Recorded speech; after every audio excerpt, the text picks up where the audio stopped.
right, today is the first day of January 2025. Look at how time flies. Good evening, everyone. Thanks for joining us this evening. This is 7 o'clock Nigerian time, and we have a lot to discuss today.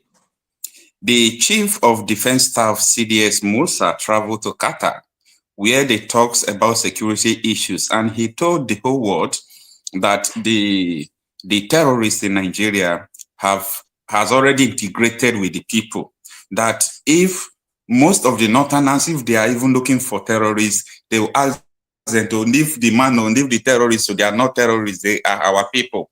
That is why they are finding it difficult to wipe away or maybe to stop terrorism in the North, okay? So he said a lot of things that we are going to look into today. And with me is a veteran in the house who understands much about all these insecurity issues. So we are going to ask him, he's going to discuss with us the implication of having terrorists who are not Nigerians that are living in Nigeria, terrorizing the nation. What is the implication? Now that the chief defense, staff is saying that these people have already, been integrated into the society, what is the implication? What are we going to, look forward to see as time goes on? And the same CDS also told us that all these terrorists like Nakurawa, that they were friendly when they came into the country. So those words are inciting. And following those things, not quite long, the president of the Nigeria Republic came on his own. He started accusing that Nigeria government under Tinubu is colluding with France to sponsor terrorists to destabilize its own country. And not only that, after that, so many things are just unfolding. Today, Australia just asked her citizens not to travel to Nigeria because of risk of terrorism and so on and so forth. So we are going to look into all these things and its implication. And above all, the CDS told the whole world that the terrorists are paying people to recruit them. So who is funding the terrorists? Where is the money coming from? Why are they using money to buy people to join them? Why are they promising people protection? So these are the things we are going to discuss with Mr. John Pape, a former Biafran soldier. He was born and brought up in Kanu. He lived there for over 20-something years. So, Mr. John Pape, good evening, sir. Thanks for joining us. Good evening, Mr. Okocha. Thank you. Glad to have you today. Today is a happy new year for that matter, happy new month. So we believe that this year, if all things goes well, it will be well for us. But the way things are just unfolding in this new year, we don't know the angle we are going. Talk to us. What are the implications of all these highlighted problems we have listed here? Let me first thank you for the questions. And let me first tell you something. All of you should buckle up this year, because 2025 is not going to be a year of, it's not child's play or a year we're using kid gloves. It's a year for us to be serious and be watchful, because from what is going on in the northern part of Nigeria, it's a terrible thing. The Lakarawa, or what do you call them, Lokarawa, whatever their name is, have come into the country, and they are very bad. They're the worst terrorists you can ever think of, because they are backed by Iran. They are backed by Iran? Yes. All these people are being sponsored. So you mean the Nakurawa group and all these people terrorizing, that they are backed by Iran? The answer is yes. Iran is backing them. Iran has her grip on one sheikh. That sheikh that was sent to jail one time with the wife, that was kept in jail. Then later they released him. That is I think they are Houthis or whatever. That is their kind of Muslim religion. They have their hold there in Zaria. Kaduna Zaria Road. That is where they are. So from this group, and other groups that have come that they've sponsored. In fact, Iran has money. Iran is spending billions to destabilize Africa. What is their purpose? Is it just Islamization? The answer is yes. They want to Islamize Nigeria because Nigeria being the greatest populous nation that has about more than 250 million people. They really want to go into Nigeria and to get Nigerians. They believe if they get Nigeria, other places will be a child's play. As like we are talking now, the chief of army that went to receive, chief of defense staff that went to Qatar have really opened the eyes of the world. Exactly, because he said a lot of things. He was very truthful to tell the world what was really all that thing he's saying is true, because I have my classmate's brother, junior brother. The man is still old like me, but his junior brother, we gave him like 15 years. He talks to me always. He talks to me. We really talked 2 weeks ago, and he told me a lot. The truth is that they mean it, that they should drive away the Fulanis, because it's the Fulani. Those people that you see that came in are predominantly Fulanis. So they came in. They came in with, I don't know how they came in with their guns, or they were sponsored by people in Nigeria giving them guns. Only God knows. For all I know, the Niger Republic, from Niger Republic, you can't enter Niger Republic easily, but you can come out from its corner. Almost every nation in Africa has. All right, sir. But I have a question to ask you about this. Because the CDS told the whole world in Qatar, day before yesterday, that apart from the normal route we have with the Niger Republic, that some people build house in the border between Nigeria and Niger, that their bedroom is in Nigeria, their sitting room is in Niger Republic, that Nigeria and Niger Republic don't have border in the main places. And this man, after saying this, he said a lot of things. So he made mention about, about these Nakurawa terrorists we are still talking about, how they are buying people into them. He made mention that these terrorists have integrated into the society, that there is no how they can curb it. So I want to ask you a question. From what the chief of defense staff said in Qatar, it means that there is no way they can solve the problem of insecurity.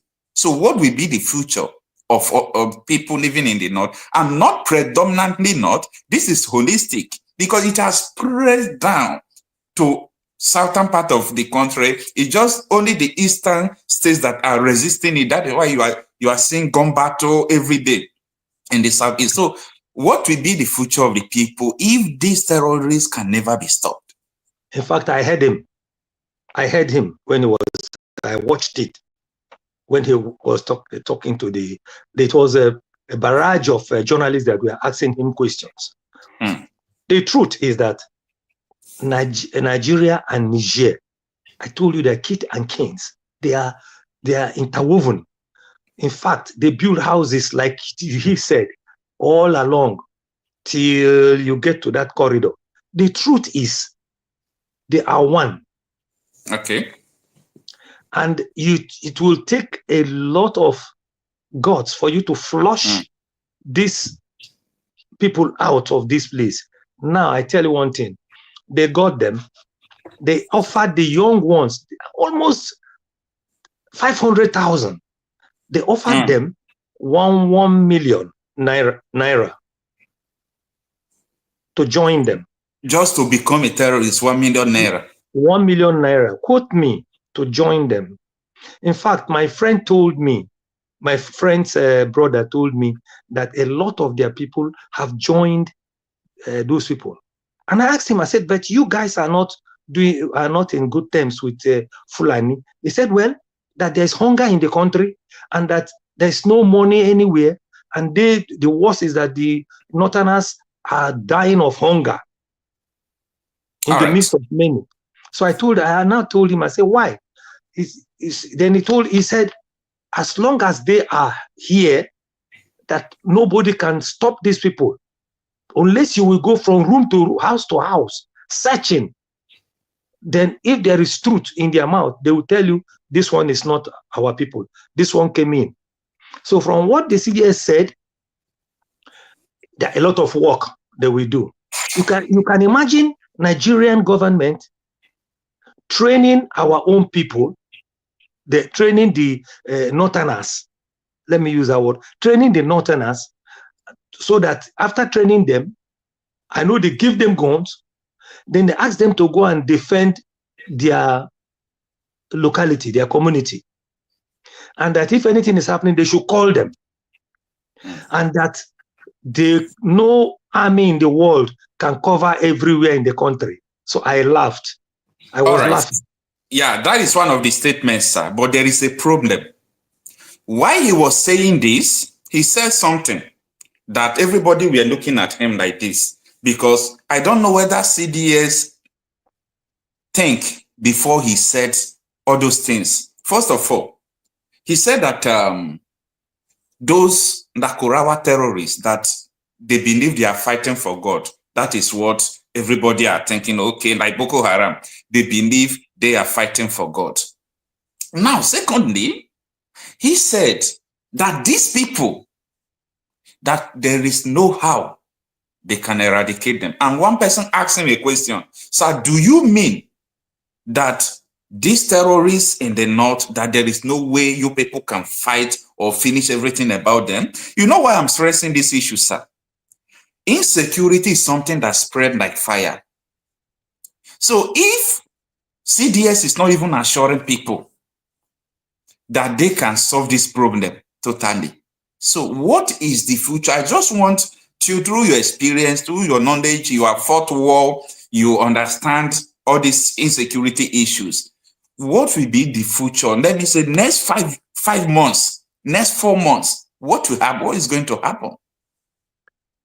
They will spread because they've gotten boys, young men, to fight along with them. And they believe the people who brainwash them, the Iranians, because they are the same Muslim, they believe that, tell them that if you die, you are going straight to heaven. And you will have virgins, 7 virgins to get married to. That is their belief. So they will fight. They don't care if they die. The truth about this thing is that this thing is spreading and nobody is kind of stopping it. If you can nip it from the beginning, then it will be something we would say it will stop. For Lakorowa, whatever, to say that they are coming to Imo, that to tell you that they have people already in Imo. That is why our guys are really pushing hard to stop them. Sir, here is another issue. Because do you see this as the angle the president of Niger Republic was saying that Tinubu is colluding with France to sponsor insecurity in Nigeria? Because you see that it seems that Nigeria is romancing all these terrorists. It seems we are romancing them. We don't have solution for them now. We don't have solution to eradicate them. So I really want to know, because after the Niger Republic's accusation against Nigeria, today you saw the news. Australia asked her citizens not to come to Nigeria again until further notice because of threat. These people are seeing threats that Nigerians are not seeing. Now, Tinubu have have ordered the Minister of Foreign Affairs to send people to Niger Republic to talk with the president, to dialogue with him because of the accusation. What do you have to say about all these things? The truth about that accusation, it is true that Nigeria has signed a pact with France, military pact. And Matthew, you know that Burkina Faso, Mali, and Niger have opted out, have asked the French people to go from their country. because they take uranium, they take gold to go and sell. If they sell 100%, $100, they give about $1 to the country. They found out and they say they should go, that they don't want them, and that their military should get out from their land. It's a fact that Nigeria signed a pact. But the thing now that the Niger man is accusing Tinubu, why did they not accuse Buhari when Buhari was there? Listen attentively to me, because Buhari actually was the one who really brought these people in more and more into our country, into that contraction called Nigeria. Okay. The truth is that the Nigerian president is speaking the truth, that the federal government of Nigeria is doing what it does, bringing in these people, supporting them. Because since what do you call them, Emirates, Dubai, told Nigeria, gave them names of more than 40 people. More than 40 people. They gave them September 15, 2021. Thank you very much. I remember the date. Yeah. They gave them the names of the people. Why didn't they flush even the vice president of that country, of the contraction called Nigeria? It's one of them. And then the young man who was in the communication is one of them, and that was there that time. Many others, they know them. They are in the Senate, then House of Rep. They are governors. In fact, the Zamfara governor talked about the previous Zamfara governor that is now a defense minister. That you understand? Yes, that is one of the terrorists. So Nigeria, for that, if the Nigerian president says yes, that Tinubu, that is the truth now, because they have not called these people to order. They are even making them ministers. Because the person that you made a minister is representing you, so you are the one. All right, sir. Just for a few minutes, I want to welcome Mr. Awimbo. Our father in the house before, who have been talking to us, is Mr. John Pape. For those people who are joining now, he fought during the Nigeria civil war between the Biafra and Nigerian forces. He was born and brought up in Kanu, and he lived there for over 23 years. So we are dissecting the security threat that is posed upon us in this early 2025. Now, Mr. Wimbum, you are welcome, sir. Mr. Wimbum, as you all know, especially those people who have been here for some time now, served in the Nigerian army for 18 years. And I think by himself, he quit before he left Nigeria for, for his mother's side or father's side. I don't know whether Ghana is your father's side or mother's side again, but Mr. Wimbum have been, dissecting the insecurity situations in Nigeria, the threat, and so on and so forth. So, Mr. Wimbum, there is something that the Chief of Defense Staff said, and I want you to look into it based on your personal experience. And this is what he said. I'm going to be attacked. You can protect me. Then I'll be giving you this amount of money or giving you this support and all these things. And in fact, some of them, if you talk to them, the communities now, they tell you, no, they are very friendly. Because what they do is that they try to show you they're better opponents to the government. They bring out money. Pay. Now, the CDS is telling the whole world when he went to Qatar yesterday in a security summit that the people of the northern Nigeria are telling them that they should leave the terrorists, that they are friends, because the terrorists is offering them protection, offering them money more than the government, that they try to brainwash them. And Nigeria is a sovereign country. People will come from outside the country, take your citizen, brainwash them, put them inside their militia force, and this man was saying this to the whole world, and people were just looking at him like this. What is this man saying? What is the threat imposed on us by this development, sir? Good evening. To you, Mazi Okocha, and my elder brother, my father, I have heard you severally, you know, coming to this platform to speak to us, and I was made to understand that you were born and bred in Kanu, so which means in all I can call you Jack and Kanu, right?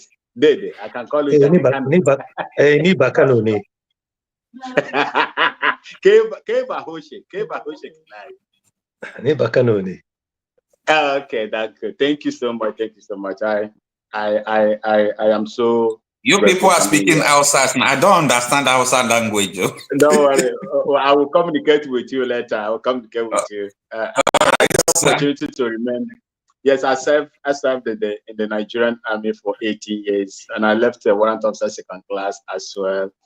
And my mother division was 1 mechanized infantry division at Kawu bus stop, Kaduna. On your way to Zaria, that Mando Park there. Okay, behind it is a barrack they call Dalet Barrack. So that was where our headquarters is at Kawu. That is where 1 mechanized infantry division headquarters is as we speak. You see, Mazu Coach, I need to greet every one of you in the comment section. Say Happy New Year to every one of you, and may this 2025 bring joy, happiness, and peace into our lands. And may I see Biafra, if it is the wish of God, may I see my mother's ancestral land be relieved of these invaders that are coming from the Sahelian, region to come and commit all manner of atrocities against our people, innocent people that have nothing to do in common with them. That is my own position, and that is the position I've taken, irrespective of my capacity that I have in active service from, for 18 years. You see, I am very, very, flabbergasted because of, what this man is saying. I don't think that a professional general, not just an ordinary officer, a general, I think Major General, 2-star general, would throw his hands in the air. That is total submission to foreign invaders into your country. It's a total submission. You have relinquished your sovereignty to these ragtag alien terrorists that are coming into the country. Look, what is about to happen, if you are from the South in general, let me speak to the South in general. South, Southeast, and Southwest. Let me speak to you people. What is coming will be worse than what happened in Afghanistan. What is coming to Nigeria is worse than what happened to Syria. You may look at it, oh, it is a child's play, They like a child's play, you are looking at it, but the time this thing will unfold, by then you will not have any place to run to. And I said, God forbid, because it is going to be bloody. I have never seen a professional army or conventional army as strong, as professionalized, as very, very technical like the United States, Russia, de-radicalizing terrorists. I have never heard it before. They tried it, and when they release them, they go back and carry arms and go into their terrorism again. Yemenis and the rest of them. Unless those ones that were sent away, far, far away from their mother country. Because we have some of them in Ghana that are being controlled as well. It is only Nigeria that has the capacity, to de-radicalize a terrorist. How true is that? An ideology that can never be killed.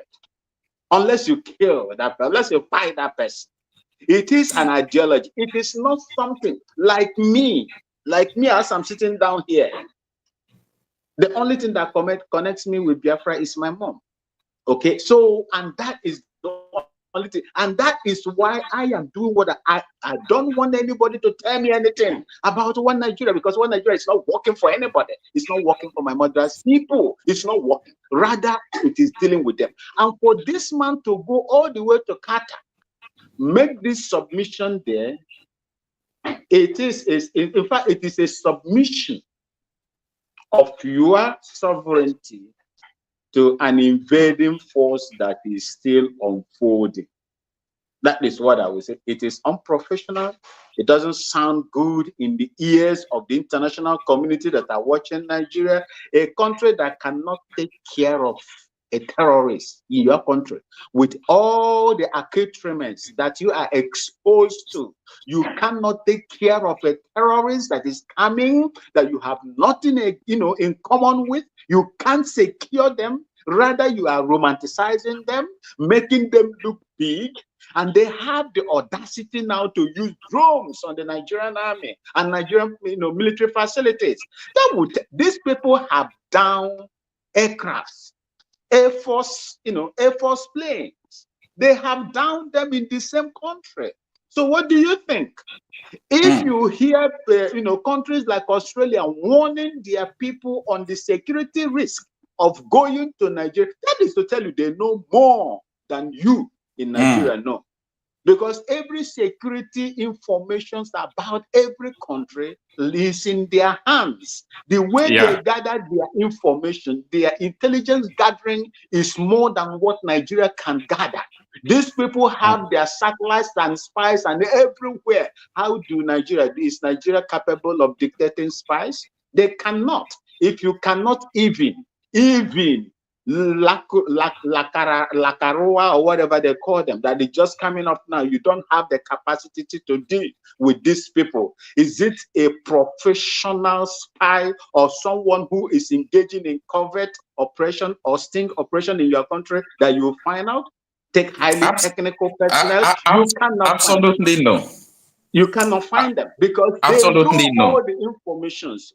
They know all the informations. They know all the security details. They know everything about your country, and that is why they will first of all warn their citizens before harm. That is Nigeria is gone. That country is gone. All right, sir.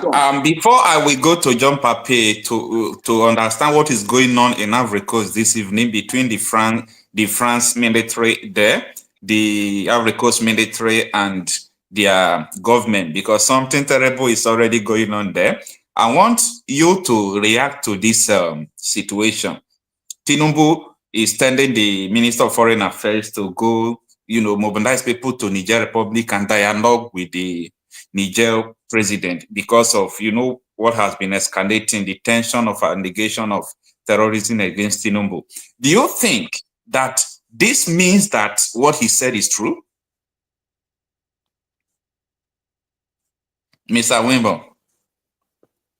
Okay, you see, there is something like I was, when I was deployed at 1 Mechanized Infantry Division, I was first of all sent to 3 Brigade, Bukavu Barrack, Kanu. Okay. And from 3 Brigade, I was sent to a battalion called 29 Motorized Infantry Battalion, formerly at Nguruyobe State. Very close. We were at the borderline of Chad. In fact, Hadeja Dam was very close to us. If Hadeja, overflows, it enters into our barracks, and we'll be catching, this tilapia. Catching tilapias in front of my barrack, in front of our house. So this is how that place is.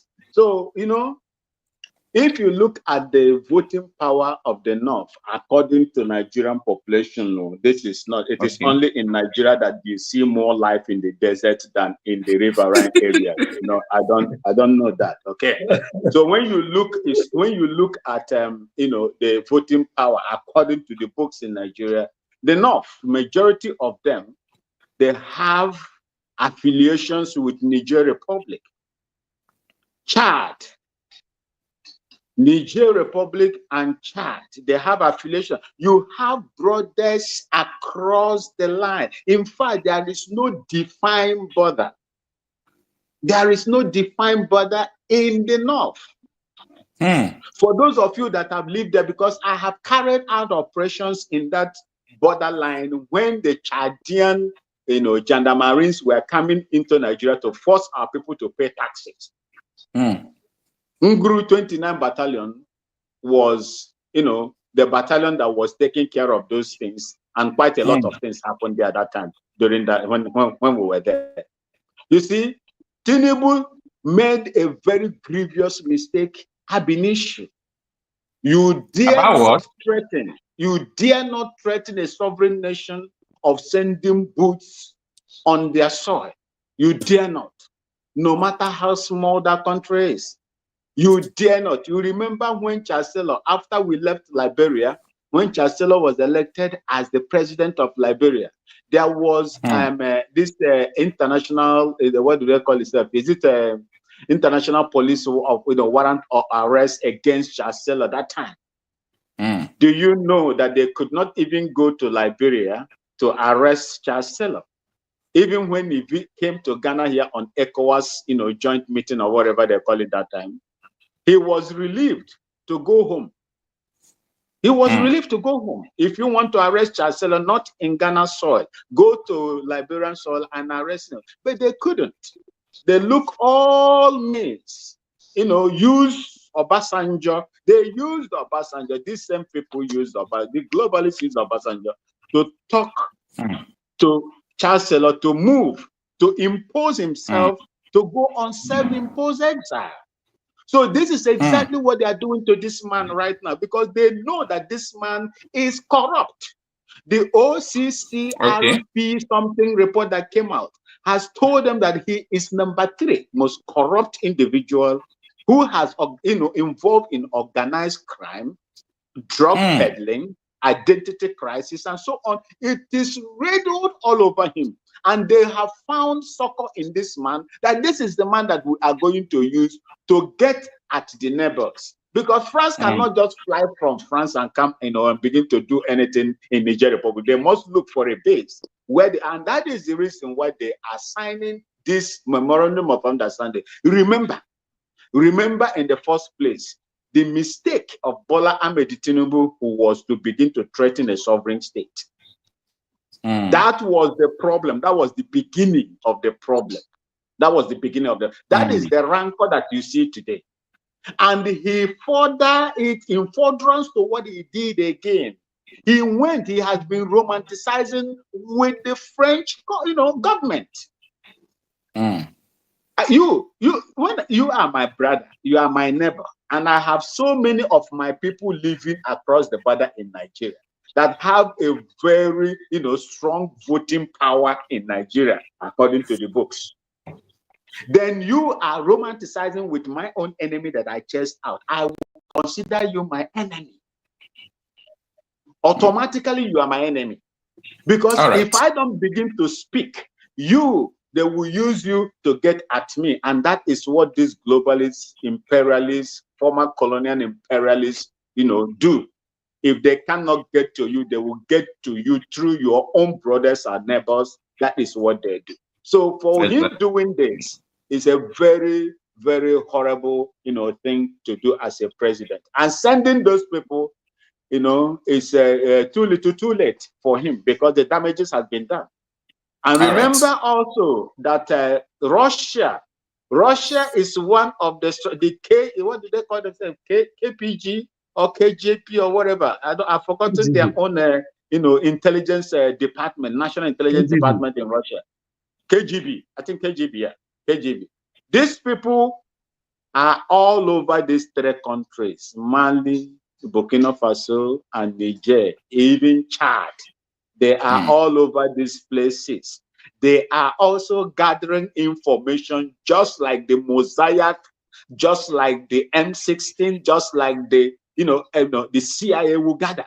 That is what they are doing. Whatever you see this man spoke about, whatever you saw him spoke about, I mean to say, is exactly what is on paper. There is no two ways. Nigeria is coming out now to debunk it, to lie, that is just unlike them. I don't believe that the giants of Africa will lie in that manner. Mr. John Pape, There is an unfolding incident going on in Ivory Coast. Before today, the Ivorian armies, they told their president, you have to order the French military to leave before 2025 begins. And I think the president saw that if he did not do what they asked him to do, there might be a military coup. And today he ordered them to leave the country. And this is not something that they gave them advance information, you have to prepare and leave. So it is trying to bring a kind of crisis. In this situation, where every country in West Africa is just giving France a red card, leave the country, do you think it's something welcoming for Nigeria to be romancing France for anything at all, either to come and start mining? And so, because for these people who harbored France for, if I'm not mistaken, getting to 50 years, the French came to their country, colonized and do all sorts of things. These people have seen that France is only bringing retrogression for them, not progress. They print their money, mine their resources, give them, they pay electricity bill to everything is all about France.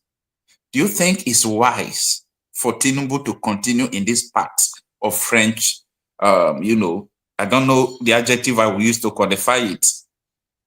Thank you, Mr. Okocha. The truth about this French and what do you call them? Côte d'Ivoire, that is happening now. It is not just only that. There is a wind of change blowing through African nation, particularly the West Coast, where the French people actually have dug in for so many years and impoverishing the people. In the whole world today, Côte d'Ivoire and Ghana, let me just ask a little bit of Ghana, are the people producing cocoa more than any other people in the world. And they're using it very much in Europe. So French is making a lot of money with that and from other things that they get from that nation. All along in West Africa, you have a lot of minerals. Every nation is giving French a red card. Why then did Tinubu have to give them green card? You don't have to. You don't have to. Why Tinubu did it, a lot of guys don't, a lot of people don't know. He did it because he wants to amass wealth through them to be one of the richest men in the world. It is not because per se that he wants French people to come and help Nigeria. There's nothing they will give to Nigeria. Burkina Faso, that young boy in Burkina Faso, have told Tinubu earlier. He told Tinubu that he should not permit the French people to come there because he heard when they were romancing. He said they should not allow French people, that if he does, that they will make sure that there's a coup in Nigeria to unseat him.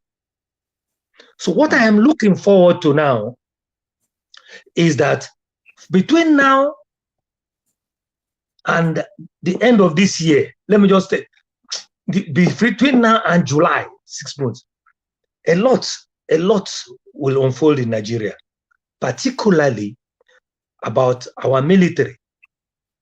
You see what is going on in the north now? A lot is going on in the north. The northerners they want to pull because the Bauchi governor is about telling the people in the north that they will not allow this tax thing that this man is. And Tinubu have vowed that he must implement it. The truth about that economically, if you look at that tax, it will augur well for the country if you really did economics. But it will do well to the states that have resources. Excuse me, that is the answer. Northern states, most of the northern states, most of them have resources, but they are not mining it, they are not using it, they are not productive. I just want to let you know one thing. They know they have carried out what do you call it? What is that word? To find out, they've gone to find out a lot of places in the north. They have a lot. If I tell you something, do you know that Adamawa has diamond? I never knew. Okay, you wait. Do you know that Mina, down, going, they have plenty of gold. That is where these Chinese are now. And they've been mining it illegally. That, what do you call it? Tinubu has ordered the military people to go and flush them out. I heard that when they went there, they killed one Chinese and other people. They arrested 28 of them. Okay, you just listen. Yeah. They have it, but they want to finish everything in the south, and later they will start taking their own, and they will not allow us to touch it. How many people have anything to do with the gold in Zamfara? But if you come to the wells, oil wells in the whole of the south, it's not more than 2 people or 3 that have well that are people from our side, from Niger Delta. It's Fulani. So that is what they have done to tell you that we will succeed with this thing going on with Tinubu. The answer is no. Nigeria will go down. Nigeria will disintegrate. Now, I told you right from last time that when Hausa man say Araba, Awari, they are gone. They mean it. They cannot. They will leave. The Hausas will leave. There will be war between Hausa and Fulani, and it will be very, very bloody because the Fulani have dug in, what we call digging in army. They've dug in the north. The only place they are afraid of coming is the west and the east. Now, I was talking to one of my friends who is an Hausa person we met on TikTok today, and he told me that there are 2 kinds of Fulanis. He made mention of some persons. They said they don't have problem with this set of people, but they are Bororo Fulanis, and that is not the first time I'm hearing it. This man, Senator Naya Baribe, on Arise News, he made mention of it before, that whether 2015 Buhari brought them in. It's like they are set of people, set of Bororo Fulanis that these people are targeting. What do you have to say about that? What I have to say about it is that it is true. The first time they were coming, they got to Côte d'Ivoire on their way coming. Many people don't know about this. They got to Côte d'Ivoire with their guns. Which people got to Côte d'Ivoire? These Bororo people. Okay. On their machine. They use machine to travel. They got to Côte d'Ivoire, the boundary, but Côte d'Ivoire asked them to surrender their arms. They did not agree. So Côte d'Ivoire called their men. Quickly, they eliminated them. So the ones that were behind ran. It was those that were behind that now they came in without their arms and now passed the border and now started coming through Ghana, Togo, and coming into Niger, going to that side. Let me tell you, Nigeria is in trouble. The trouble that Nigeria is in is that they cannot flush these people out. The general knows that they can't flush them, and that was why he was saying that those people have integrated with the Northerners, and you can't just say who is who. You can say, you can. Militarily, you can. Do you know that last time they bombed, they said they bombed the civilians? It is those people they were looking for. Yeah. That's the truth. So they bombed that area so that the natives there will run away and not tell people that these people are here and this and that and that like that. That is what is going on.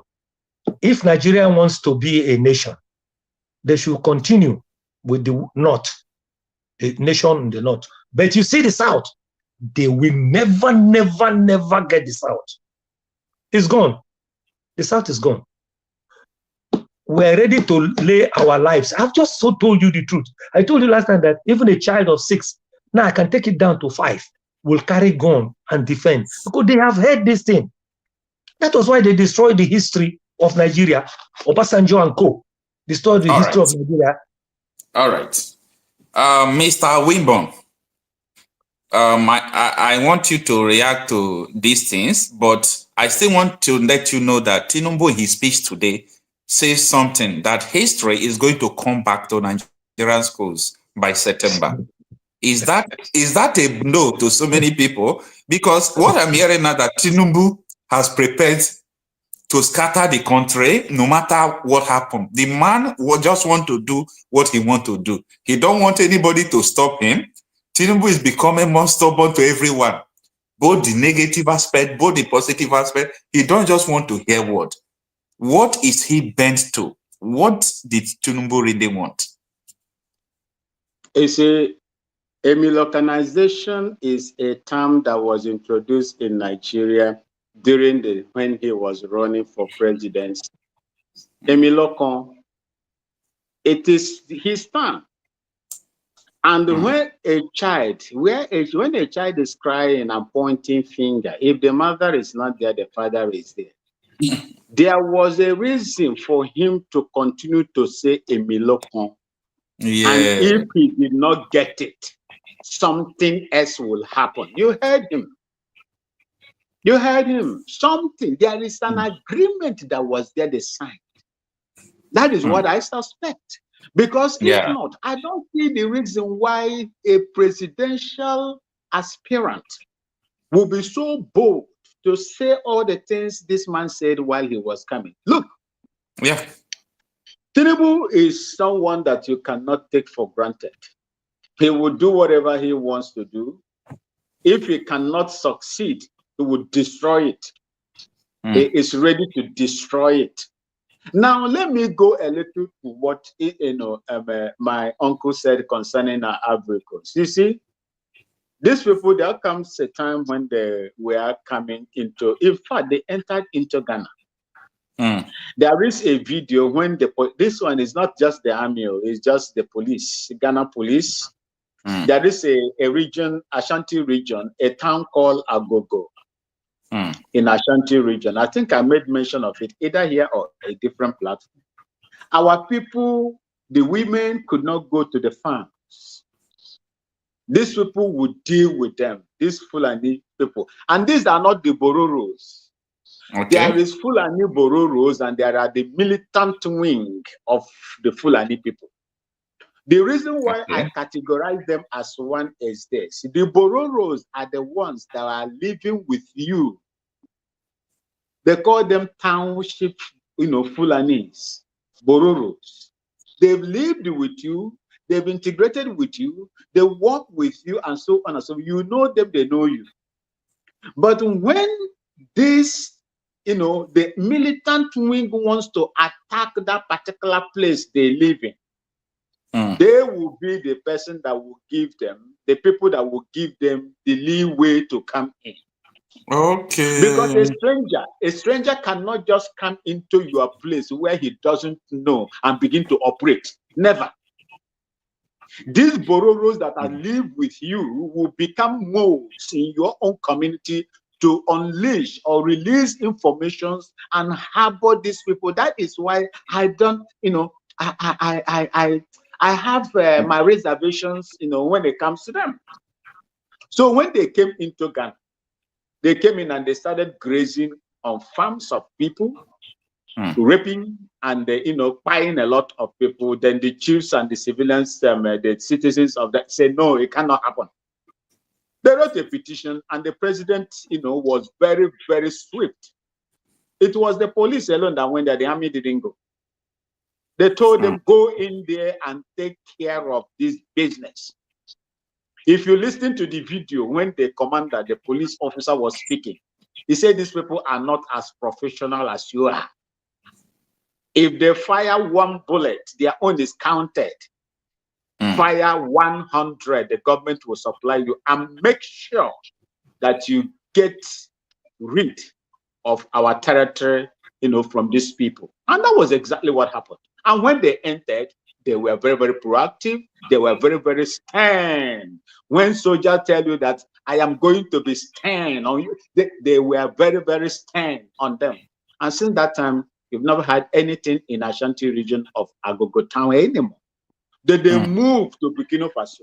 So immediately the Burkina Faso issue happened, France, this France you are talking about, because of it is a global war that is happening, but it is going to play out in Africa. It is going to play out in Africa. Our people in Igbo land said, if you look for the big bird, you don't catch it. Catch the chicks. Russia is playing a very vital role to disintegrate the interest of France in Francophone countries because of their support to Ukraine. Anyhow, Russia is going to try to get at their interests. Russia will do it. And that's exactly what is happening. It is global.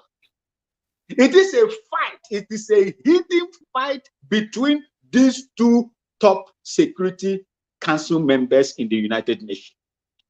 That is what is happening. You see, so for Africans, for the Ivorians to do what they are doing, you see, when your kids and kin are doing what they're supposed to do, kicking. Look, let me tell you, my brother, the Legionnaires. I have read about the Legionnaires, just like you have the U.S. Marine, and that is the Legionnaires. That is the French Legionnaires. They are the Marines. They are the ones that are being employed on contract basis, to fight for the French government in all the operations they have gone to, in the foreign and international operations that they have participated in.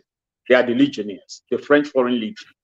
You see, they send these people out to go and protect their own interests. Now tell me, you said that for the past 50 years of their occupation, what peace have you in these Francophone countries? There is none. Rather, their resources were squandered. There is prevalence of terrorist attack in those areas, because as long as you are peaceful, then they will never get anything from your soil. So when these people now came out and begin to push them out, Ivory Coast, if you look at as Alassane Ouattara, it is the effort of the French government that made him remain there till today. You saw what they did to Gbagbo, Laurent Gbagbo. You saw what French government did to Laurent Gbagbo. Very, very horrible, because he had no support.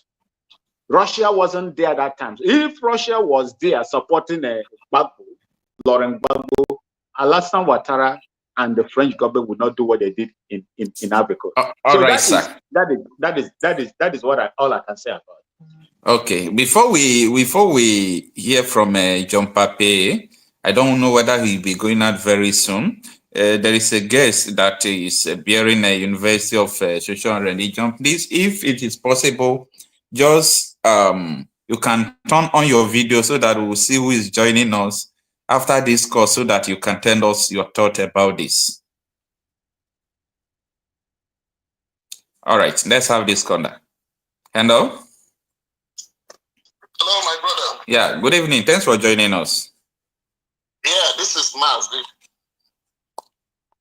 Anyway, Happy New Year. Happy New Year to you, sir. You have really done well, not only for yourself, but you've done well for us, because you've always keep us informed. Thank you so much. Anyway, yeah, I like to say something as regards to the way we see this current president, this current Tinubu. man. Yes. Okay. I don't see him as a hard man. I don't see him as being strong. Okay. Strong in what way? Hold on, I'm coming. Okay. Evil prevail because of good people refuse to do nothing. So, in the case of saying that, that he will, not due respect, but that he will destroy everything if he doesn't have his way. The reason he's destroying everything if he doesn't have his way is because of he's a coward. You see, when you do the right thing, all his reforms, if those reforms were established based on the right conception, the right in balance, that is when you will see that people will adjust to it and people will accept it. Okay. The previous program, I watched it when you were talking about when they were talking about the budget. All those things are one of the reasons, although that particular kind of thing are one of the reasons that we have the whole problems that we have that is facing that country. If things were distributed normally the way it is supposed to be, even this North will not be shouting. Let's be frank and candid. Even them will not be shouting. But because of Buhari did it in the way he did it that particular time. Okay. So that is the reason we are having all these problems right now. Okay. Now let me come to your discussion of today. The reason why Tinubu shouted a Milocom, the reason is because there was the Igbos, they call it Oriko. There was an agreement, an evil agreement that says that, come, the western part of Nigeria, come and join us so that we will make sure that these Igbos don't become the president of Nigeria.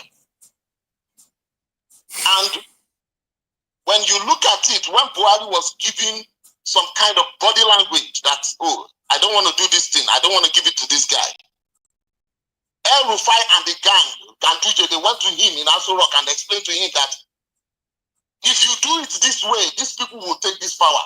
Let us find a common ground with this one that we and them have a relationship. What is the relationship? It's Islam. Because they told us, I was born and bred in Lagos. I know the number of kids in school throughout my primary and secondary school that we do CRK. And we know the number of students that do that practice IRK. We are twice their size. But they come out to tell you that in Yoruba land, the Muslims are 55%, while the Christians are 45%. I'm surprised to see that statistic. You say what? I'm surprised to see the statistic. Thank you very much. So now you see the relationship, they feel that in the southeastern part of Nigeria, it is almost 100% that these people are Christians. Or people who are not Muslims. It's almost 100%. So what do? They went to those ones they have a common relationship with. And that is what they did. Look at it in Lagos. How many Muslims can become this state? I mean, how many Christians can become governor in Lagos, state, all those things? Since the creation of Lagos, how many Christians? It is just about 2 of them. Michael Otodela and Ambode. And those 2 of them that you are looking at, those 2 of them, they did not even complete their tenure. Sir Michael Otodela was just about 1 year plus. Ambode was just 4 years. And you saw what happened to him. Even the ones that are leaders in Yoruba land, if they want to go far in their political criminal journey, they will have to become Yoruba. I mean, they have to become Muslim for them to get that pinnacle of their career.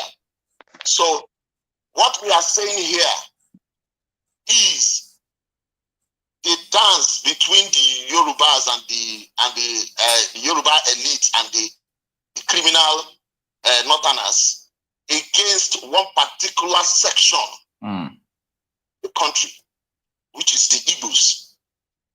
So it is not as if maybe, oh, he can do undo. Tinubu cannot do undo. He is not more than a Yoruba man that we know. They will only shout, ah, ah, ah. What I am saying is that if this their war, we would not contribute anything. We will just stay aside and look at the two of them so that they can fight each other. We will not die in their war. We will not die in their war. Anybody that slaughters each other, let them continue from there. So that's the reason when I see anybody that says, oh, that South, I do not recognize South. It's either you are East or you are West. Okay. I do not recognize South. We will not die in their war. It is none of our business. It's not our own decremental.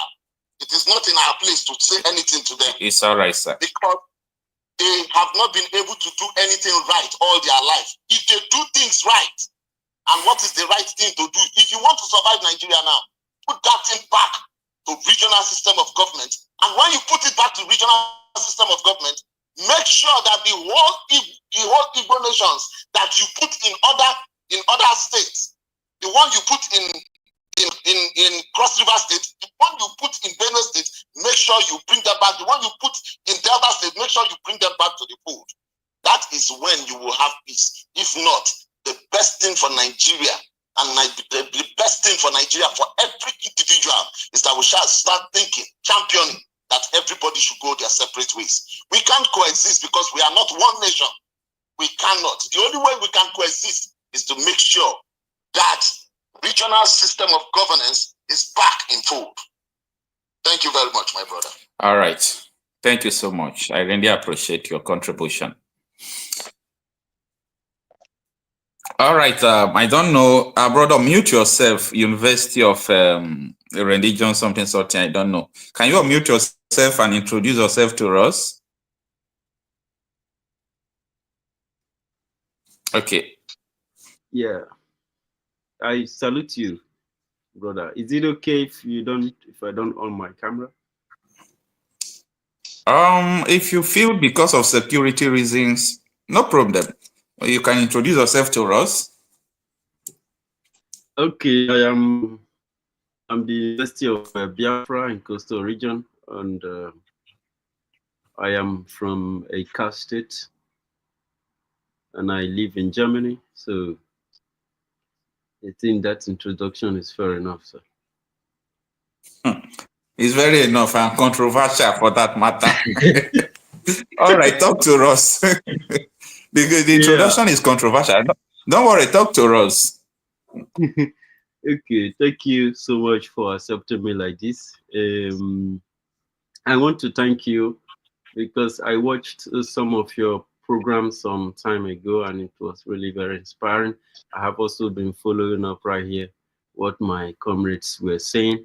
I'm very, very in bed with what Papi said and what my Awumbumi said.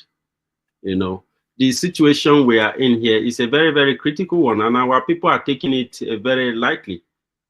And I just heard the last statement that was made that when our brother said he doesn't also recognize the South, all he knows is East. I think if you really check the compass, where we are is in the South. I mean, the only thing I found very wrong is trying to identify people by coordinate as if it's a kind of military kind of arrangement, you know, and that will make every young person to begin to, you know, look back into time to go back to reflect your mind back. How did we really get here? Because this thing is not indigenous. We had. Yes, in the year 2005, I asked my mother. Then I was still in primary school. Yes. Okay. I asked my mom if why is it that government doesn't listen to people. She said that the government doesn't listen to people because the government is not the people's government. I said, why? She said, because the government is foreign. That the government was forced on, that even the Nigeria is also foreign, that name is not an African name. It has no relationship with anything that has to do with our value system. I asked her, what is our value system? She said that our value system is our way of life, our understanding, our norms, our laws, and the way we use our farming tools, for example, to give me an example. And these were things that were made by my own father. And she said we could make more of this and make it, you people, young people are supposed to be making it better today because of what you have learned from us, and you are becoming wiser by day. We're supposed to grow. And that is why I said, okay, how do we make these people listen? He said that these people cannot listen until indigenous people establish their own system. That is only where we can succeed. She also said that any man that rejects his own root, because where I come from, a lot of them are trying to say that they are not Igbo, and this is wrong. You cannot just deny your identity because some kind of foreigner came to your land and create a system, their own business. They call it a country for you, and they start exploiting you, and you expect some kind of, you might be prospering as an individual, but the land can never ever prosper. That's what she said. He said that people will suffer until we are able to figure it out. It's going to take a lot of blood. It's going to take time. It's going to take so many things. But what she needed me to understand that is that the land is at war because the land is still being ruled by foreigners. For example, after the Biafran War, a lot of people died. Before the first invasion we had, like my grandfather explained us, was from the Arabs. We were just almost through with the Arabs because they have even captured the place you call in North Africa. They hand them for almost 759 years of over there. And we in the West Africa were combating with these people. People we were calling Igbo people were the people who fought this battle. Before we could finish that, the Europeans had arrived, even with the alliance of the same Arabs. We fought, we didn't have even not enough men to continue the fight. Women in Igbo land, women had to fight back in the south, where you are calling Nigeria today. Even before we arrived to where they have conquered us and created Nigeria. Even with the Nigeria, they were still killing our people. If you, like these Yoruba people, they killed our people so much. If you go to the south where they are calling South now, how can you be, you haven't finished calling South, you call Southwest, Midwest. These people are confused. They are trying to derange our people and, insert this misinformation for people in the south to become self-destruct. They believe that we had already been conquered in the south. The only person they just need to take out is the remaining five states in the southeast. If they took them down, then they have successfully sunk their Quran in the ocean. And now many people are suffering this identity crisis from my area. And this is very, very sad for them because whether they like it or not, we have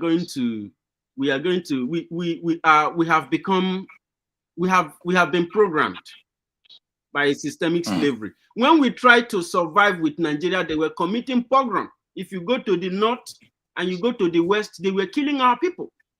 Until people like Franco Pigo and so many of those brave men begin to disturb Ojukwu. You are watching these people, they are annihilating your own race because he was then the Eastern military leader. Military governor, yeah. Military governor. They were calling him, all these idiots now from Ijo area and from Edo State area. Sorry to use that word, please. Yeah, don't bother calling someone idiot, okay? Please, I'm sorry about that, but that is right. It's not calling them. It is they are behaved like idiot. That's why I use it. So how can you? They were the one who were bothering. They were the mostly killed people. If you go to Ijo land today, they cannot use their waters. it is only the Fulani that is doing the fishing there. If you come down to our own area from that Ugeli side, only for you to use some of those water, soldiers are ready to kill you. Then if you move from Ukwane down to Abavo, from Obia Imade, you cannot even use your farmland. Even to put this protection for your own plot of land, the military are going to kill you because there are pipelines and the railway line from the other, they have taken our land. And these things are not bringing any resources, any revenue. It is not even, you cannot see it in the life of our people. Polluting, when you want to talk about pollution, the people who suffer pollution are in a car is Abavo people. Ukwane people, if you want to go to Ndokwa area, and then you go to Urobo people like Ugeli, Ukwama, all those areas, Okoloba places, those places has been ravaged.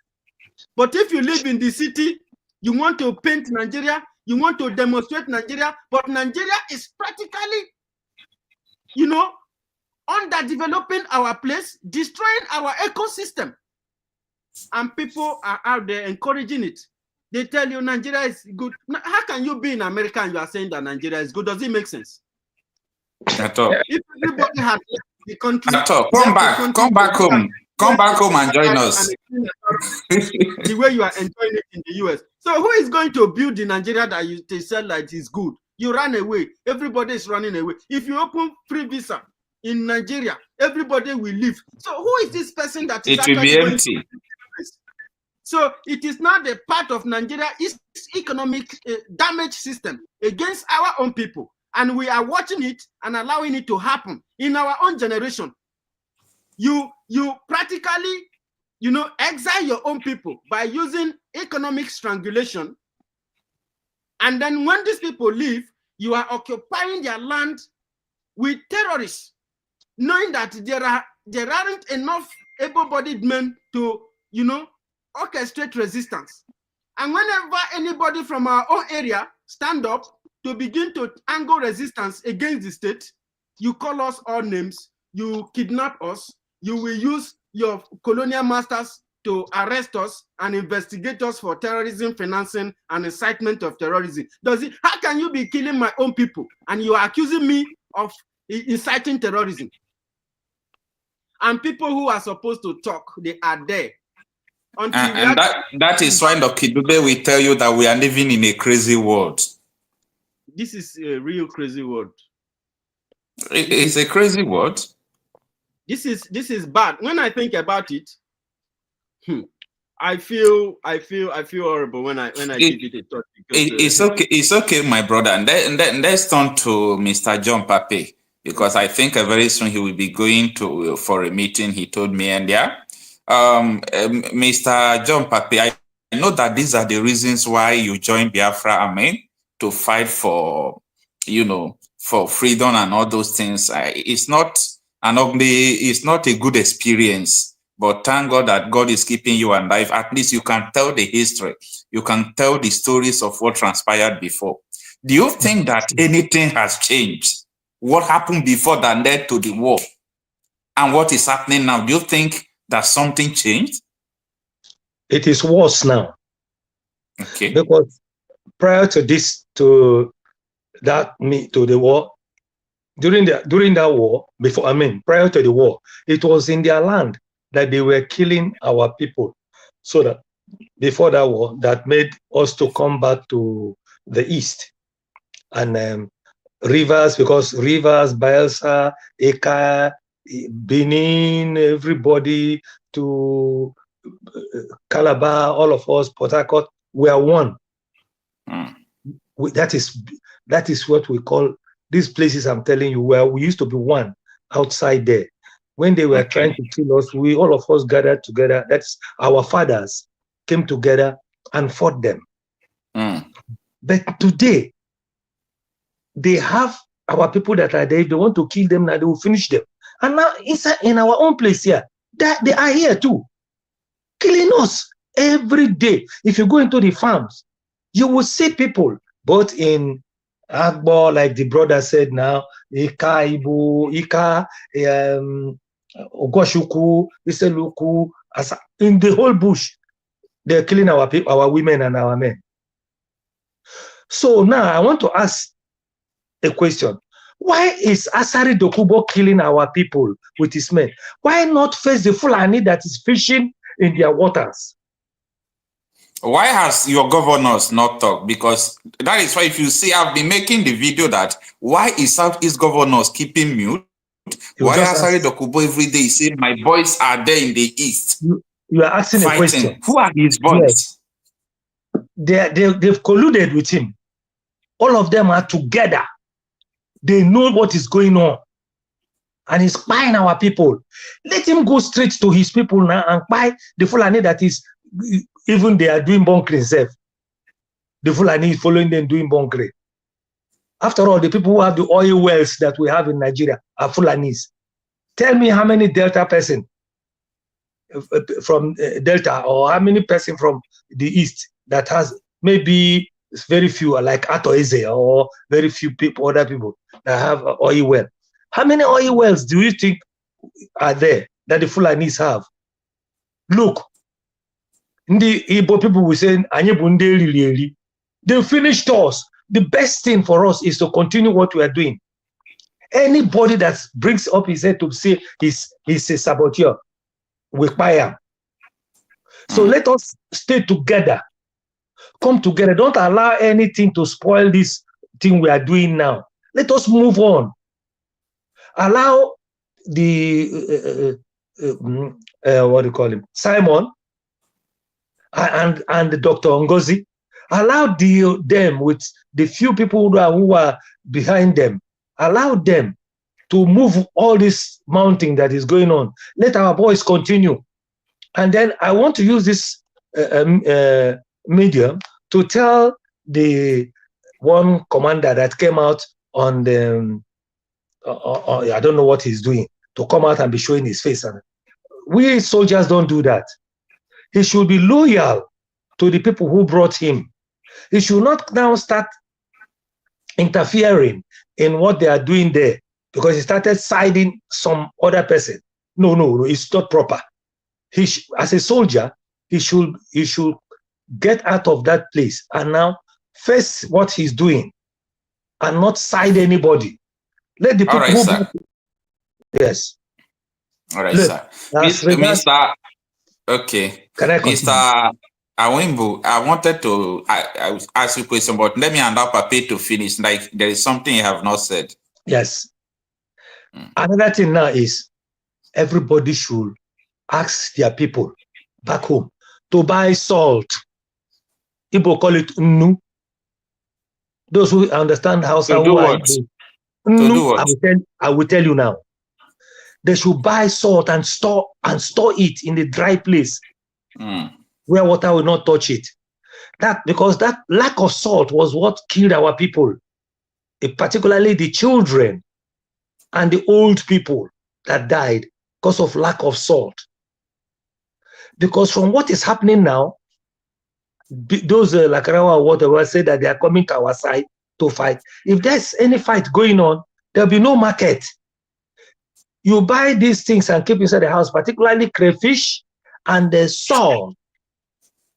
Buy it. And if you have the money to buy sardine, corned beef, all these things, store them, all these. Is it up to this extent? You don't know what I'm talking about. I have found out certain things, because we are looking at it with a young man's eye. I'm looking at it with an old man's eye. This thing that is going on like this. If not that Nnamdi Kanu started helping us, they held him. And Simon came now, the saboteurs made, they held him. They can't hold, Simon will come out. If Simon doesn't come out today, he will come out maybe this week. And then Ngozi is another hard person. That lady is hard. I love what she's doing.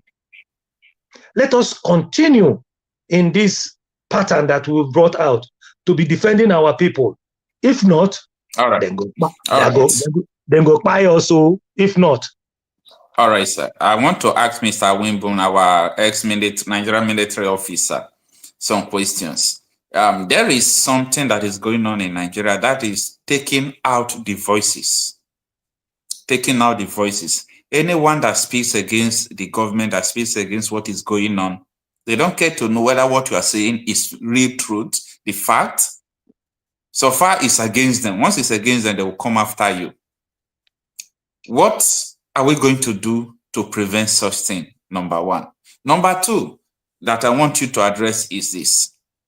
Do you think that there will be any possibility, maybe tomorrow, when this tension will be heating up, maybe everybody could just give up and said, it's enough. Let's come together and discuss how we are going to go in peace. Do you foresee anything happening like that? Okay. Let me start with the last question. There is no point. Our people where I was brought up said that I go shit and I hear you. You will not tell a cook that the market has begun. What is going on now is what these people. Nigeria is gone. There is no point. A country, I told you, a country that is lagging in the proper defense of its integrity is gone. Is gone with the support. The reason why Tinubu is sending emissaries to Niger is ordinary Niger Republic will dirty Nigeria. They would dirty Nigeria, and if care is not taken with the support of Russia, they will wreak havoc. They will wound Nigeria properly. I'm telling you the truth, because this is a fight to finish. Do not look at Niger as a small country. Their people across the border will support them. They need that land. They need that expansion. They need it. They need the gold. They need the uranium as well. They need most of those things that are there. And their people will gladly, those across Nigeria will gladly join them, because they are not benefiting as well from what Nigeria has to offer. Now, coming to the intimidation and the gagging that is going on, my brother, one of the instruments of a wicked government, a tyrant government, is to instill fear in the hearts and mind of her citizens. You understand what I'm talking about? It's to instill fear in the heart and minds of the people, so that you will not, if I have spoken, just like they have done to Delefaro to me, will I be able to speak if I am able to, have the opportunity to speak? I will be afraid. Let that they did to Delefaro to me not happen to me. You have blood in you. You have, no matter how bad a soldier is, when a soldier is fighting in the war front and he happens to capture or immobilize an enemy, it is very, very difficult for that soldier, especially someone like me, to hurt or harm that prisoner of war. I don't do it, but other people can do it. But me, I cannot. I don't have the heart to do that. Okay, unless someone who is, that kicked the dust, in the course of the action. That's all. KIA. That's all. But for me to immobilize you and use you and no, I would not do that. It's against the Geneva Convention. It's against all the conventions, treaties that that manage activities of soldiers in the war front and so on. That is the reason why so many soldiers are out there for war crime charges. Because once you commit those crimes, you will be charged. You will be charged for war crime, because you don't need to do that. So what Nigerian soldiers are doing is tantamount to war crime. Because I saw when they were going home, look at the intimidation. Look at the traffic jam on that road. I don't know whether you saw that video. These are what the Nigerian soldiers are making our people to go through in Biafra land. That is very, very bad. That is the reason why. That is the reason why I am saying that. Look, I can remain in Ghana. We have relative peace in Ghana. I can choose to remain here. But because of the other side of me that is there, and our people in Igbo land said that that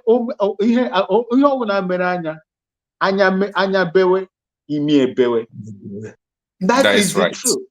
Because there is no That's way right. I will sit down and be watching most of these things going on, and you would tell me that I will eat and have the rest of mine. No, I will not. Yeah. Look at even in the northern Nigeria, as I'm talking to you, where this terrorist has taken over and new ones are growing. You cannot see soldiers intimidating them the way they are intimidating our people in Biafra land. And that is the reason why I told you, anybody from Biafra land that believes that Nigeria will work, there is a better Nigeria somewhere in the future, that person is dwelling in an illusion. That person is delusional. Okay? Nigeria won't work. How can Nigeria, 60-something years, 60-something years, if you are a worker, you are now preparing to go for retirement. 60-something years, you are unable to fashion a system that is all-inclusive to deal with this constant agitation that are coming left, right, and center. And instead of you, like my elder said here, instead of you to make it better, you are worsening it. It can never be. I prefer a Biafra. If we like, let's go and begin to buy ourselves in Biafra. As long as it's not someone that is, I don't have anything in common with. At the end of it all, brothers and sisters will come to a round table and they will settle. If it is hunger, Mazu Okocha, let's go home and grind the stones in Abakaliki and begin to eat them. Instead of people that you have nothing in common with, to come in and begin to subtly take over your land from you. Because they will use inside that. Look, this Fulani Caliphate, they don't need anybody. They only need a head in your community.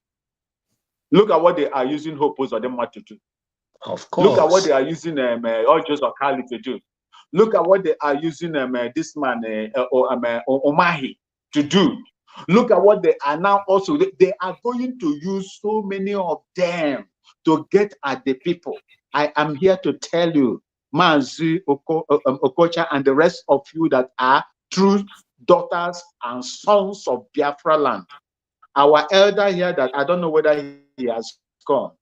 He has done his own, thing, and his time. He cannot do much anymore. It is you and I that are going to fight. We will not allow what they fought for, that made us to live today, to go in vain, my people. No matter how small it is, in your own small corner, begin to do it, as long as it gears into the restoration of my mother's ancestral land. That I will support. That is sacrosanct to me, and that I will support, because Nigeria does not mean well for an average Biafra man or woman. Thank you so much.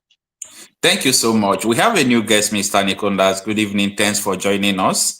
Mr. Nikondas, there is something I want you to focus on, because there must be a solution to this.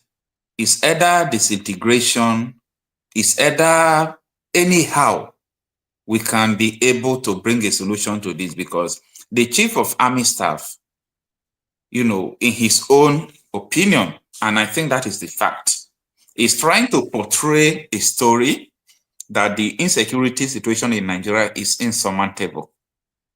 So he's saying that even the terrorists have been integrated into the community. In other words, there is no how you can solve this. That is the story he's trying to portray. So what is going to be the destiny of people living in this nation, if not division?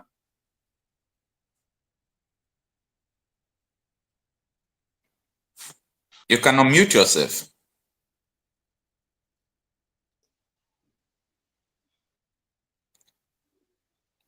Can you hear me? Yeah. And now, can All you right. hear me? Yeah, I can hear you now. Thanks for joining us. Yeah. Yes. All I know about all these stories, everyone that is appointed to a particular office, we have something to tell to make us believe or think that there is solution for a nation called Nigeria. In the first place, we have nothing in common. I don't know why many people is finding it difficult to look back. For example, even if I am from the north, to look Okay. back, out that Nigeria, that's fake, I call it fake country called Nigeria. Without it, Okay. is there not a way I, as a northerner, can still survive and live happily, comfortably with the people that I belong to, who have the same culture with me? Why is it difficult for many, some of these appointed people in the government, to look into that, so that it didn't need any bloodshed for everyone to go his separate way? That And is the point. secondly, I remember very well when we are small, we are singing in our language. 1960, Nigeria has independence. In that year, we begin to govern ourselves. Azikiwe, Nnamdi, Opera, with the others, they mix it together.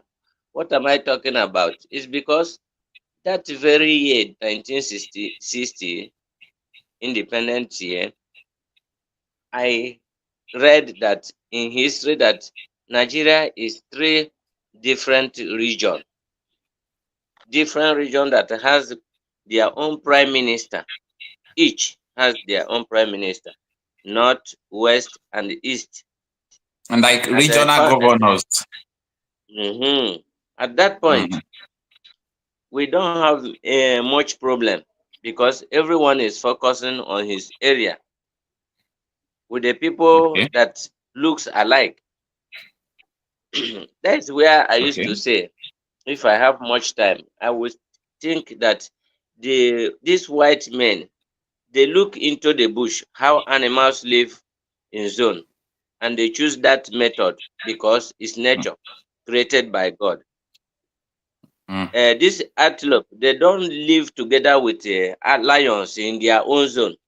They are all in the Okay. bush, but each according to their nature. Yeah.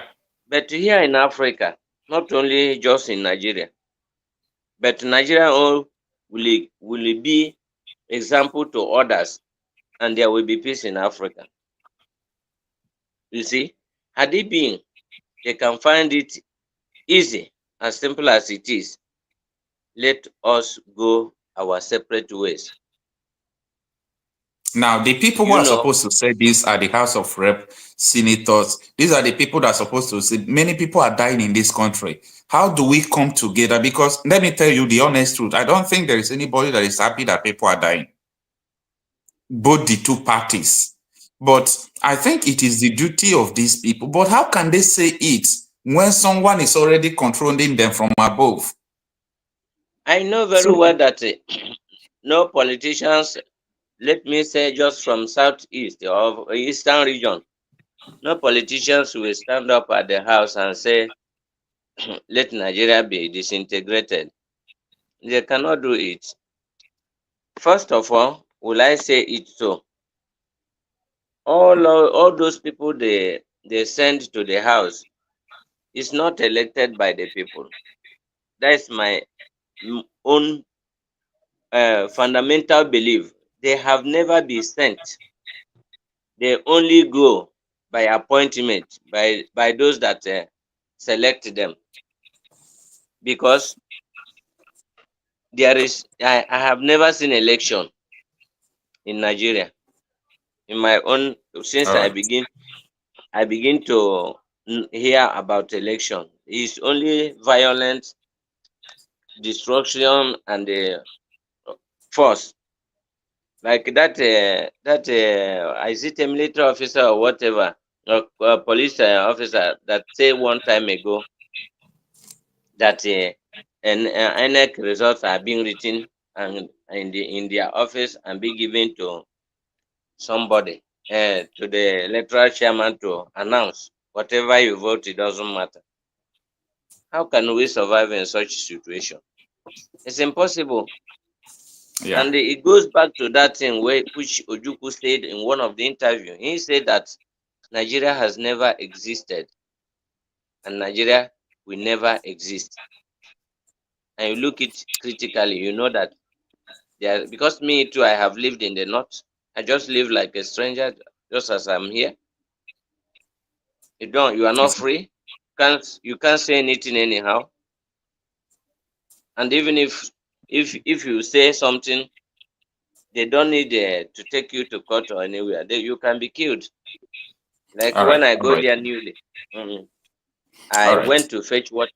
If I have just 2 minutes, I would tell my story.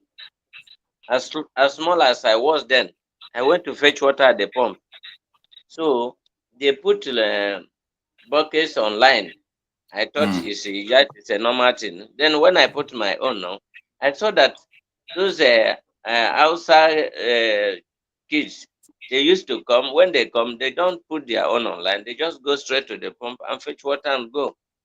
So at a time, me myself, I became angry. I take out my bucket from my rubber from the line and go to there. I say, because I don't speak outside then, I begin to speak English. Then they are speaking out. So it resulted in a fight. They nearly beat me. If not that they know my master who brought me. Somebody who rush and go and call him. Immediately he come. All of them, they go down. Because he speak Hausa very well. So he said, what is it? After his intervention, the elderly people that is there that doesn't talk before, they allow me to fetch water and go.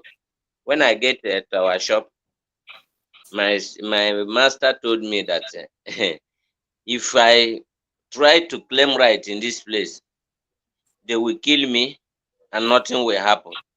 So if I see anything like cheating, so let me look for somebody that is their elder and tell him, look at this, what this person is doing. You should caution him. That is the only way I can live with them. You see? So that is the experience I had then. Since that day, I realized that I am not even part of the place where I came to. So I have to live with wisdom for 3 years before I left. And even if you give me billions, I will never leave my zone again to go and live at the north. It's all right. It's all right, sir. Let's take a look at this. That is where all right. We are left with the second part of the CDS, CDS proclamation about this insecurity, or I will call it revelation, about this insecurity in the north. So I want us to just look at it just few minutes and treat it before we call it a day. I'm going to be attacked. You can protect me. Then I'll be giving you this amount of money or giving you this support and all these things. And the insecurity anywhere. in fact, some of them, if you talk to them, the communities now, they tell you, no, they are very friendly. Because what they do is that they try to show you they're better opponents to the government. They bring out money, pay you money, give you food, give you this. Say, no, I'm with you. I'm here to protect you. Better than your government. But you know, it doesn't last. The romance doesn't last. After a while, they will show their true colors, and that's exactly what they did. Initially, again, when they came, they said they didn't have anything to do with Nigeria, that their problem was with Niger. So they were comfortable. And since their problem was with Niger, the locals felt comfortable with them. And when you come to ask them and say, no, there's nobody, we're all friends, they're all, because we share a very common border, like I said, with Niger, about 1,600 kilometers. Some houses, you see, the sitting room is in Nigeria, the bedroom is in Niger. That is how close. We share common culture, tradition, religion together. So it makes it difficult even separating them. So even when you come as a visitor and you want to find out, they tell you, no, we're together, there's no problem. Until they started taxing them and they started killing them. That's when they now cried out. So efforts are being made now. Operations are ongoing to clear them up completely from the sovereign. And we're working together with Niger. Because normally, like I said, they don't respect any border. You come here, they move to the next country. And then when you leave, they come back. Now, we have 20 kilometers right of pursuit. The Nigerians are working together with us. So we're addressing it gradually. But like I said, it's a difficult operation because the only way you identify them is if you see them armed. Or else they're just like any other person. So if the villagers tell you they are our friends or they are our relations, what do you do? That's the difficulty in asymmetric warfare. But we're working on it, and then the intelligence agencies are equally down there following up the issue. On the issue of the IDPs and probably refugees, yes, psychological operations have been, we have psychologists. All right. Mr. Wimboom, the University of our brother from Ekpa, and Mr. John Pape, I really want us to react to this because it is a point that I've ever wanted us to discuss like this. This is exactly what he said. He said when the terrorists came to Nigeria, they said they only have problem with the Niger Republic, that they don't have problem with Nigeria. And because of that, people saw that they don't, impose much threats because they only have problem with Niger and they leave them. How does that sound? It means that we are harboring terrorists that are attacking Niger Republic. Can I come in here? Yeah, you can come in. My brothers, can I? When you see, go ahead. When you see that happen, and this your own soldiers saw them, and you did not react, and you did not tell the Nigerians or the Nigerian soldiers that these people are coming to fight them or to kill them, that means you are in support. You are among them, and so, and also, yes, you've compromised. And also, the one they say that their people are there, that you go in with your soldiers, house to house search. You have a lot. You have some soldiers outside. That then about 2 will go inside. They search the whole place. You get guns. You bring them out. Who has this gun? They will tell you that it is that man that has it. You take him. Either you take him down, or he becomes a war prisoner. Because these kind of people are so wicked that if you are waiting to take them as war prisoners, they will fire you. So the best thing is immediately you see that kind of person, once you go. So because if you leave that person, they will all gather again and start fighting you. So for them to deceive, look, this what this man is saying. He's no. He's not a professional soldier. A professional soldier will not say what this man said, because it's a shame that he said this. When you people saw this, you would have the ambassador. You get the ambassador in our country. The foreign ministry will get the ambassador in our country and tell arrest them even before getting ambassador. Arrest them. They say they have problem with Niger, that they are only going to attack Niger, that they don't have problem with you, and you allow them to stay in your territory to attack Niger, and that was why Niger president is now accusing Nigeria. Exactly. So what I have now to tell you again about Tinubu is that remember when Tinubu said that he does not believe in one Nigeria. Can you people remember? Yeah, 1998, 99. Good.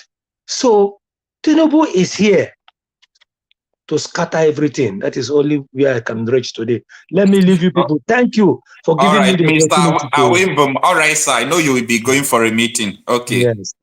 Same journey. Thank you very much. Thank you. And thank you, my fellow discussants. Thank you for all you have said. And I really enjoyed you people. You brought the point out very well. Thank you. Thank you so much, sir. Mr. Wimbo, before we turn to our brother from Ekpa.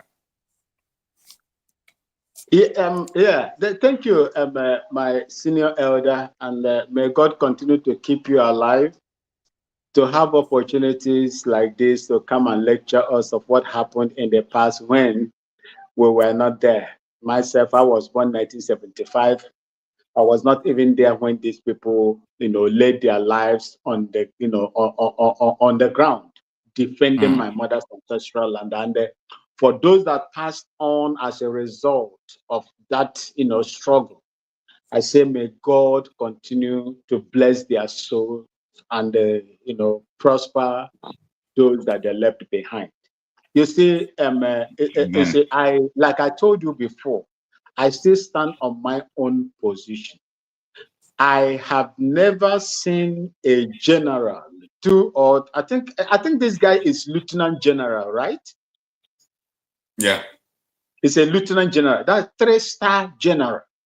3-star general. From there, he will reach the rank of a 4-star general, which was the retired 4-star general Alexander Gomodia, the man from Uzdere. I don't know whether you know him.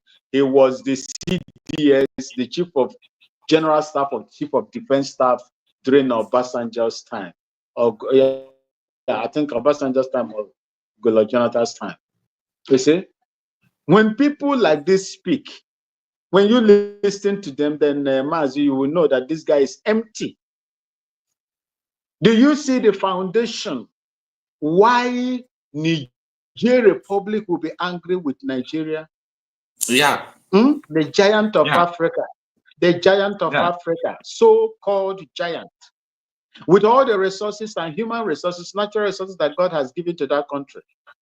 This is all you can offer to your own neighbors, knowing the situation, the bad situation that these people and their citizens are going to go through. You harbor them because they told you that they have no problem with you.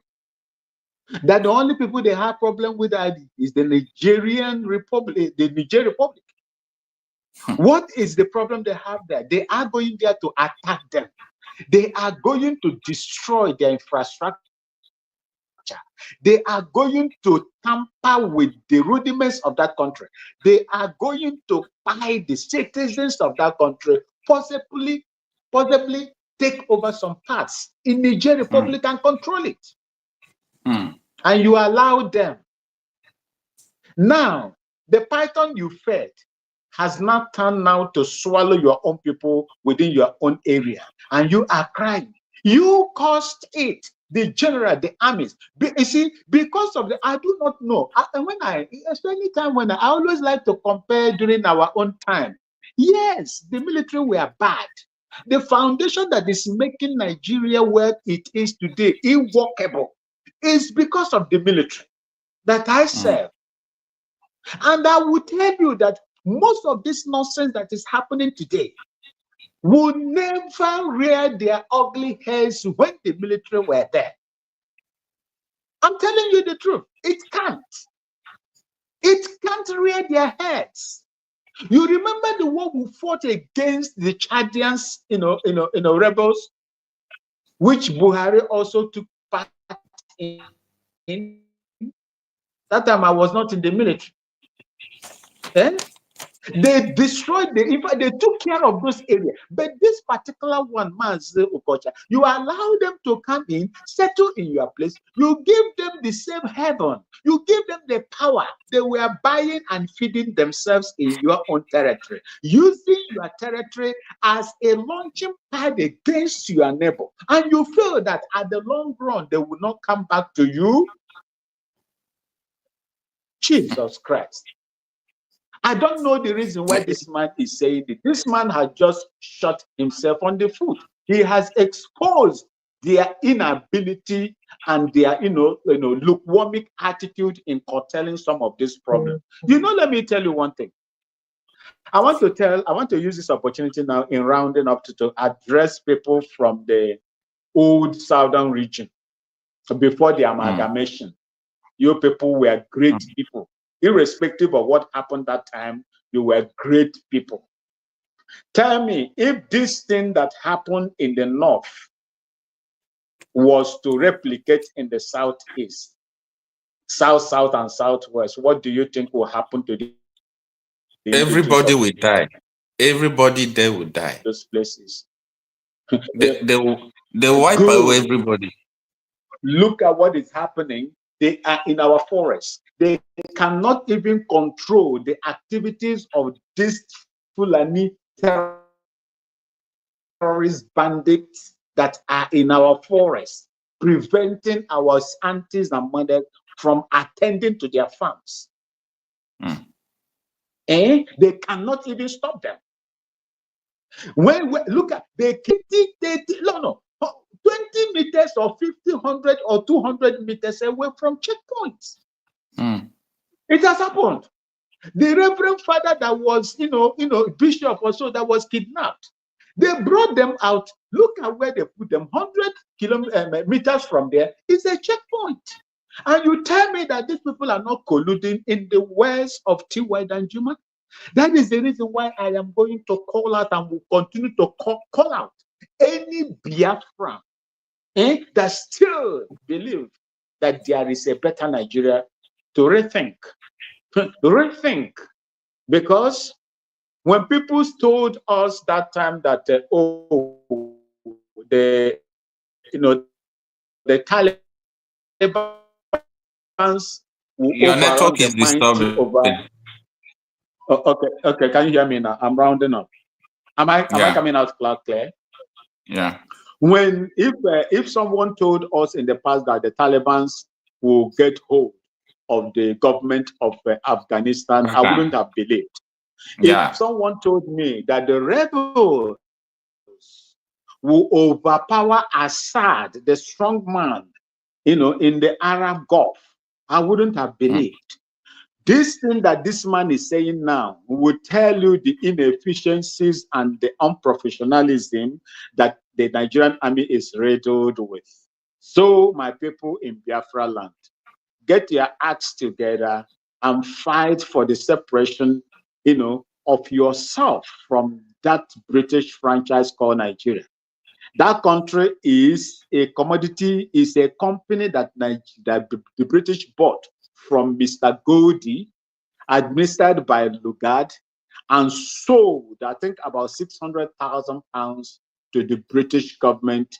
And you, if you still believe in Nigeria, you are a commodity to be transacted upon. So that is what I would tell you. If you know what is good for you, yes, it's quite true that the indigenous Hausa people had made a very grievous mistake that their children are paying the price today. Some of them are paying the ultimate price. But what are they going to do? They have to stand up and fight for themselves, because caliphatism is not northern. It's not indigenous to northern Nigeria. To be honest with you, it's not indigenous. Okay? Caliphatism is not indigenous to northern Nigeria. It was brought there by the Osman Damfudu and their, progenitors and the rest of them, or those that came after them. That is what is done. And they use the indigenous people to propel their hate against the indigenous people. And today, they are paying the price. Today, T.Y. Danjuma is shouting. Today, go on, is also lamenting, although he has not come out to, to voice out his frustration on what, he allowed them to support him, to do against the Biafran people. You see, these are some of the things that we need to take into consideration. Do not look at yourself that is all Uhuru for you in the old southern Nigeria. Biafra land, it is not Uhuru. These people will stop at nothing. They will stop at nothing. Their intention is to enter into that territory, control the oil and gas that you have there, and begin to face the world. If you allow them to replicate if you allow them to replicate in Biafra land what they did in the northern Nigeria, we are all finished. And I believe that the people like Mazen Nnamdi Kanu, Simon Ekpa, and Ngozi Orabeze, majority of the great genuine Biafran agitators that are fighting will continue to fight until what we are looking for is restored. If not, we are not going to have peace in that particular area called Biafra land. Because as long as these people have access to authority, to power, appointment, and all the rest of them, my brothers and sisters, we are in a very deep shape. Thank you so much. All right, thank you so much. Thank you so much, sir. Let us run up our time. Our brother from Ekpa, are you there?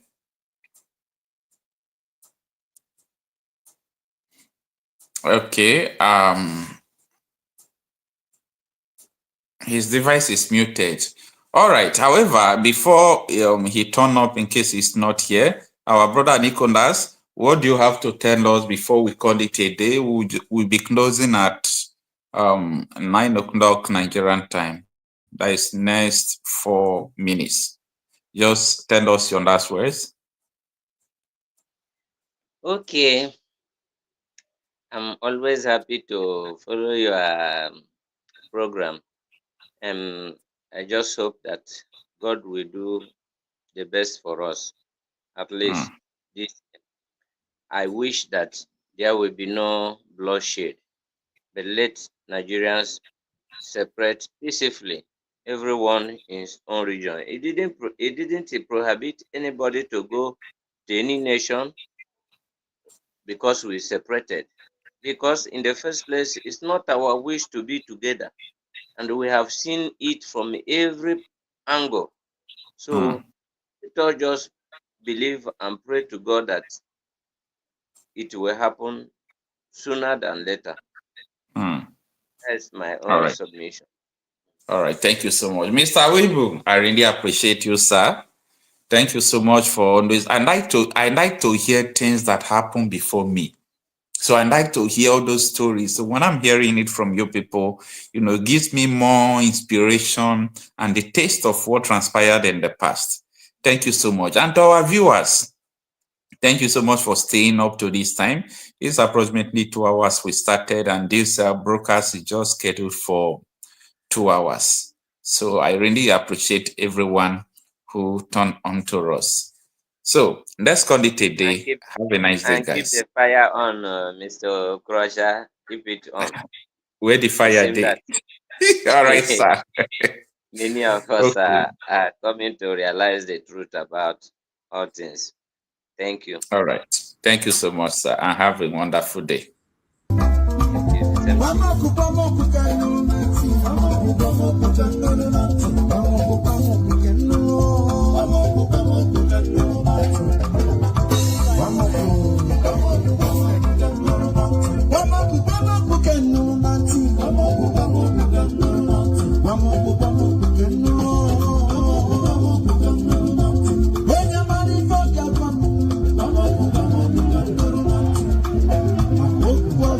Awesome.